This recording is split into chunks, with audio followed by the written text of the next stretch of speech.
The echo of the alarm clanged through the narrow metal corridors, a sharp, urgent sound that cut through the low hum of machinery and the faint creak of steel under pressure. Every sailor on the USS Archer knew what it meant. Something had gone wrong, deep below the Pacific, 700 feet beneath the surface. Seaman First Class. David Harper's pulse pounded in his ears as he checked the display in front of him.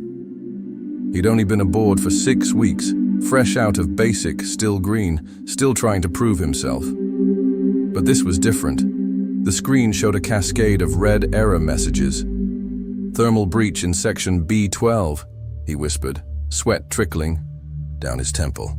That's impossible. Behind him, Lieutenant Commander Jacob Reese appeared, his eyes like ice, his jaw set. "Harper, report."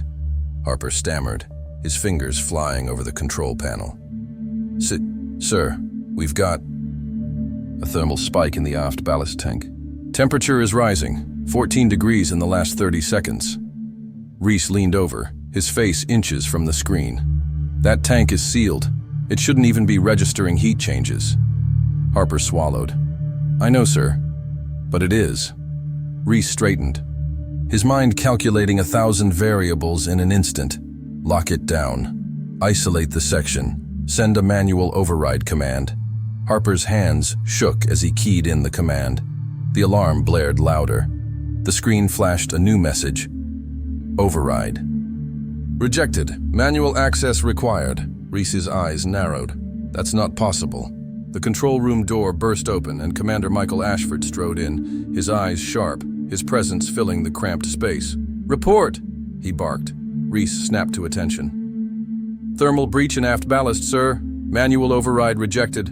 Ashford's jaw tightened. "That tank was purged and sealed before we left port. This isn't a systems failure. This is sabotage." The room fell silent. Then Ashford's voice cut through the tension. "Reese, take a team. Find out what's happening down there. Harper, you're with me. We're locking this sub down."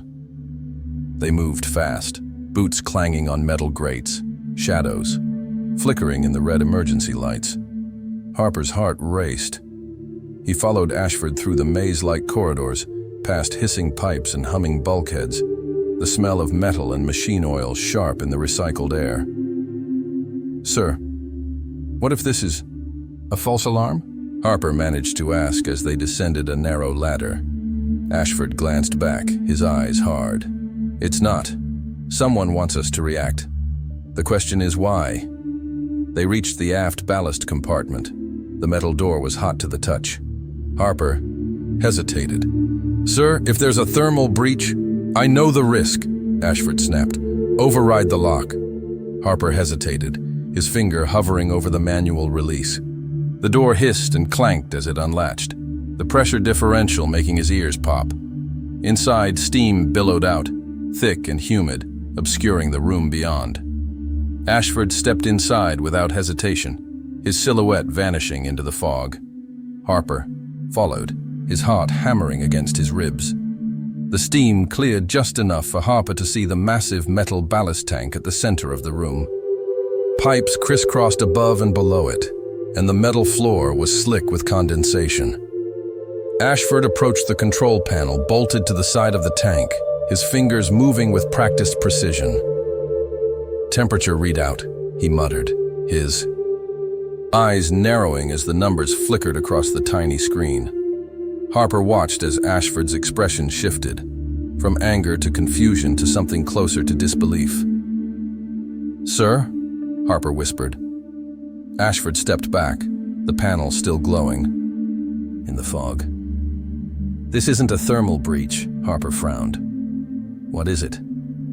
Ashford's eyes met his, the whites stark against his tanned skin. "It's a transmission." Before Harper could process what he'd just heard, the compartment lights flickered, then stabilized. The control panel let out a long, sharp beep, and the small display turned from red to green. Then the alarm stopped. Silence. Ashford didn't move. He just stared at the panel. "Sir," Harper whispered, his voice echoing in the tight metal space. What just happened? Ashford straightened, his eyes still locked on the screen. Someone just sent a message from inside our sub. Harper's breath caught in his throat. But that's not possible. We're sealed. We're silent. Ashford stepped back, his face unreadable. Not anymore. Back in the control room, Reese and his team arrived, faces tight, eyes sharp. "Sir," Reese said, his voice low. "We found something." Ashford turned slowly. "Go on," Reese hesitated. "A hatch in the aft ballast, welded shut from the outside but recently cut open from the inside." Ashford's eyes narrowed. "Someone's been hiding down there?" Reese's jaw clenched. "Or they're still hiding?" The room fell into a tense, charged silence. Harper felt his pulse in his throat. What do we do?" he whispered. Ashford's eyes hardened, his voice dropping to a deadly calm. "We hunt." The USS Archer plunged deeper into the Pacific, its hull groaning under the pressure as it descended into the darkness. The red emergency lights still pulsed, casting long shadows that danced like ghosts along the tight metal corridors. "Commander." Ashford moved quickly, his boots ringing on the steel deck, Harper scrambling to keep up. "Sound general quarters," Ashford ordered into his comm as they rounded a corner. "All hands to stations. Lock down every hatch and secure all compartments." "We're not alone down here." The alarm blared again, this time a deeper, more resonant tone. The call to battle stations. Reese met them at the junction leading to the engine room, his face pale but determined. "Sir, we've sealed the aft." Ballast compartment. No sign of additional breaches, but what? Ashford snapped. Reese hesitated, his eyes flicking to Harper before locking back onto Ashford. "Someone accessed the fire suppression system from an unauthorized terminal in the lower reactor bay. They tried to route power through a secondary conduit." Ashford's jaw tightened. "Show me." They reached the lower reactor bay, the air thick with the metallic tang of ozone and the low hum of machinery. The control panel Reese pointed to was partially open, wires spilling out like the guts of a gutted machine. Ashford leaned in, his eyes narrowing at the exposed circuit board. "Who did this?" he muttered, his fingers tracing the scorched wires. "This isn't sabotage. This is a workaround." Harper peered over his shoulder. "Sir, what if this is part of the same transmission we detected?" Ashford straightened, his eyes sharp. "You think someone's building a network inside my sub?" Harper swallowed. "It fits, sir. If they've been hiding down here, they'd need power. They'd need a way to communicate without being detected." Ashford's lips thinned. "And they'd need a way to listen." 30 minutes later, Ashford had assembled his senior staff in the command briefing room. "Here's what we know," he began, pacing the narrow space as the ship creaked around them. "Someone or something has been tampering with our systems. They've cut their own access routes, built their own power grid, and managed to stay hidden in one of the most secure vessels in the US Navy." He stopped, his eyes scanning the room, "which means they know this boat better than we do." Reese spoke up. "Sir, I ran a systems trace on the transmission. It wasn't just a signal, it was a handshake." Ashford frowned. "A handshake? With what?" Reese hesitated. "With another vessel." Silence fell over the room, broken only by the distant hum of the reactor. Harper felt his blood run cold. "There's another sub down here." Reese met his eyes. "Or a drone. Either way, it's close." Ashford slammed his fist into the bulkhead. "Then we're compromised. We need to find it, now." They launched a silent sonar scan, the Archer's sensors sweeping the dark water for any sign of movement. The screens flickered, the data streams flowing like veins across the consoles. "There," Reese whispered, his finger stabbing at a faint blip on the screen. "Bearing 127, depth 900 feet. No active ping, no propulsion noise. Just sitting there." Ashford's jaw tightened. "Run a passive scan," I want to know what we're dealing with." The screen filled with data. Density readings, hull composition, your temperature differentials. "It's not a sub," Harper whispered, his eyes wide. "It's a habitat." Ashford's head snapped around. "A what?" Reese leaned closer. "Small, metal, cylindrical. No propulsion, just enough to house a small crew, or a single operative." Ashford's mind raced. "A sleeper cell," Reese nodded. "And they've been listening to us this whole time." Ashford made his decision in an instant. "Prepare a boarding party," he ordered, turning on his heel. "We're going to pay our uninvited guest a visit." They suited up quickly, pulling on black wetsuits and securing their oxygen tanks. Harper's hands trembled as he checked his gear, his mind racing with 1,000 scenarios. What if this was a trap? What if they were walking into an ambush? What if this was the last time he'd see the inside of the Archer? "Focus," Rollins muttered, clapping him on the shoulder. "You've got this, kid." Harper nodded, his teeth gritted, his heart pounding like a war drum. They reached the escape hatch, the air cold and sharp with the smell of metal and rubber. Ashford led the way, his eyes hard, his jaw set. "Follow my lead," he said, his voice crackling through the comms. "And stay sharp. We don't know what we're walking into." The hatch opened with a hiss, seawater rushing in around their boots as the pressure equalized. Ashford stepped through, vanishing into the blackness beyond. Harper took a deep breath, his lungs burning, and followed. Here is the third part of your submarine story, continuing the tense mission as the crew confronts the unknown. The cold, crushing blackness of the Pacific surrounded them, the faint glow of their helmet lights slicing through the endless dark.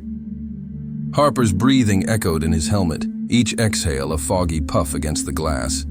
Ahead, the cylindrical habitat loomed, a ghostly silhouette on the seafloor, its surface scarred and rust-streaked, like a long-forgotten relic of a war no one remembered. Ashford's voice crackled in his earpiece. "Form up. Approach slow. No sudden movements." Harper adjusted his buoyancy, his gloved hands tightening around the grip of his underwater cutting torch. The others formed a line behind Ashford, their lights flickering across the curved hull of the habitat as they approached. The structure was about 20 feet long, 6 feet in diameter, with a reinforced airlock at one end. A small viewport stared back at them, black and unblinking. Ashford reached the airlock first. He placed his gloved hand on the exterior panel, brushing away a layer of silt and grime. Harper held his breath as Ashford typed in a code, 6 digits, rapid and confident. The airlock clicked, then hissed, a small cloud of bubbles escaping as the hatch cracked open. They drifted inside, one by one, their helmet lights casting long, eerie shadows on the interior walls. The inside of the habitat was cramped and cold metal walls beaded with condensation, the air sharp and stale. The soft hum of life support thrummed through the structure, a low, steady pulse that vibrated through Harper's bones. Ashford moved forward, his head swiveling left and right as he took in the surroundings. The walls were lined with consoles, screens, and diagnostic panels, most of them dark, their surfaces coated in a thin film of moisture. A small cot was bolted to one wall, the thin gray blanket neatly folded. Then Harper saw it, a helmet. Resting on the cot, its visor cracked, the glass smeared with dried blood. Ashford's gloved hand reached for it, turning it over slowly. The name stenciled on the side made Harper's heart skip a beat. Griggs. Ashford's jaw tightened. I knew it. Harper's mind raced. Griggs, the missing commander. The ghost. The man who'd vanished without a trace 6 months ago, his sub declared lost with all hands. Ashford set the helmet down and moved to the main console, his fingers flying over the keys. The screens flickered to life, green text scrolling across their surfaces, lines of code, status reports, power logs. Sir, Harper whispered, his voice trembling. This place, it's active. Someone's been living here. Ashford didn't respond. His eyes were locked on the screen, his jaw clenched. The screen blinked once, twice, then settled on a single line of text. "Welcome." "Back, Michael." Harper felt his stomach drop. Ashford cursed under his breath, his fingers still moving over the keys, his breaths coming faster, harsher. "What is this?" Harper whispered. "Sir, what is this place?" Ashford's voice was tight, strained. "This is the reason Griggs disappeared, the reason they've been watching us." He turned, his eyes hard behind the visor of his helmet. "This is a listening post, a black site, a ghost ship with a single purpose." Harper's heart pounded in his ears. What purpose? Ashford's eyes narrowed. To test loyalty. Back on the Archer, Reese paced the control room, his eyes flicking to the sonar screen every few seconds, his mind racing. He knew something was wrong. The habitat had gone dark the moment Ashford and the others had entered, its signal vanishing from the passive scan. "Re-establish contact," he snapped at the comms officer. "Patch me through to the boarding team." "No response, sir," the officer replied, his voice tight. "Their comms went dark as soon as they breached the airlock." Reese swore under his breath, his fists clenching at his sides. Inside the habitat, Ashford had reached the final line of code. He hit enter, his breath catching as the screen blinked, then filled with a single image. A face. A man. Gaunt, hollow-eyed, with a scruffy beard and a twisted smile. His face was pale, his eyes sunken, his cheeks hollow. Harper's blood ran cold. "Griggs," Ashford whispered. The image flickered, then began to move. Griggs leaned forward, his face filling the screen, his eyes wide, his teeth bared in a crazed grin. "Hello, Michael," he said, his voice crackling through the speakers. "Did you miss me?" Harper took a step back, his heart hammering in his chest, his breath coming in short, sharp gasps. Griggs's voice filled the small metal room, the speakers crackling with every syllable. "I knew you'd come," he said, his eyes boring into Ashford's through the screen. "I knew you'd follow the breadcrumbs. I knew you couldn't resist." Ashford's fists clenched. "What is this, Griggs? What the hell have you done?" Griggs's grin widened, his eyes glinting with madness. "I did what you were too afraid to do," he spat. "I broke free. I broke the chain. I tore down the walls of this floating prison." Ashford's teeth ground together. "You murdered your own crew." Griggs laughed, the sound harsh and ragged. "They were weak. They weren't ready for the truth. But you were always different, Michael. You had the will to see it through, to make the hard choices, to burn the bridges and never look back." The screen flickered, Griggs's face twisting, distorting. "But you're still a slave, a puppet, a cog in the machine." Ashford's jaw tightened. "I'm nothing. Like you." Griggs's eyes narrowed, his grin fading. "Then prove it." The screen cut to black.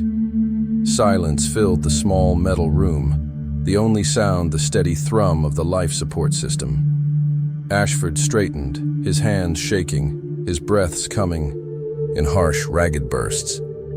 He turned to Harper, his eyes cold and hard. "We're leaving." Harper swallowed, his heart racing, his mind spinning. "Sir, what was that?" Ashford didn't respond.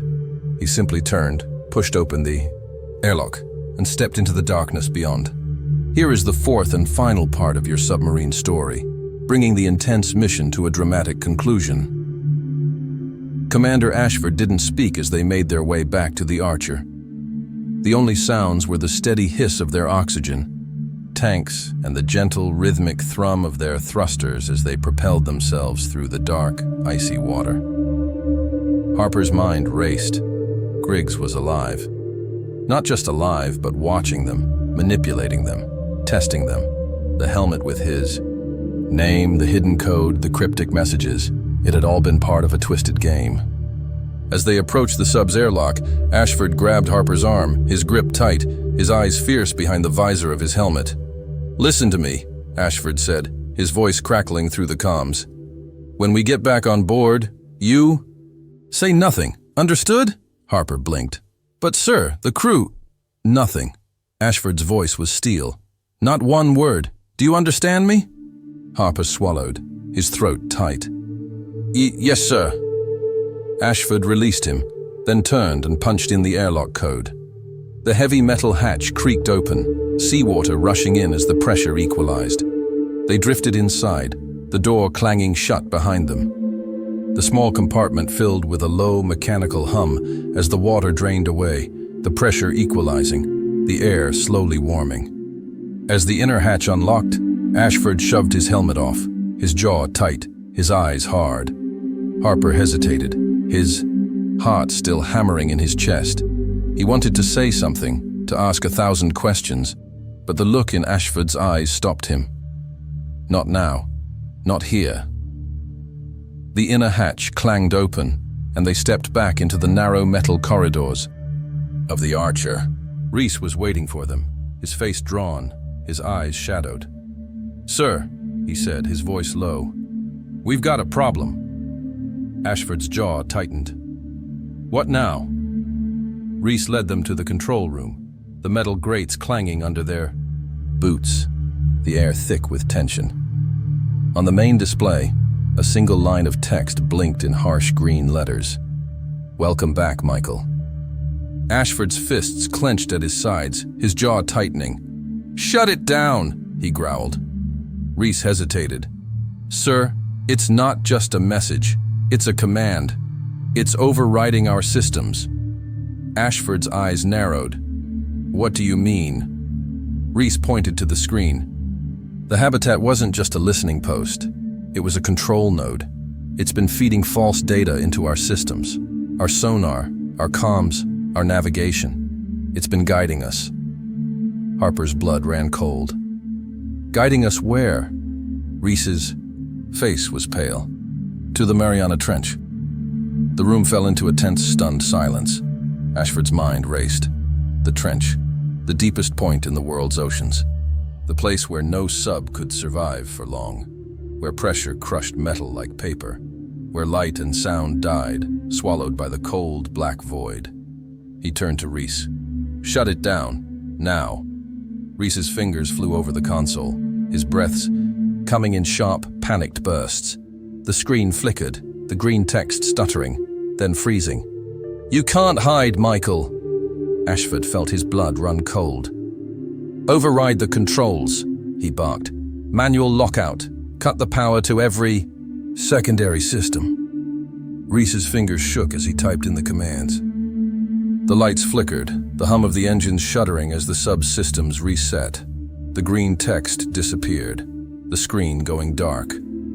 Ashford let out a long, slow breath, his heart hammering in his chest. Then the alarms blared. Every screen lit up, red text scrolling across the consoles, the speakers crackling with harsh, distorted static. "Engine failure, coolant breach, hull integrity compromised." Harper staggered back, his eyes wide, his heart racing. "Sir, what's happening?" Ashford's jaw tightened. "He's still in our systems. He's still controlling us."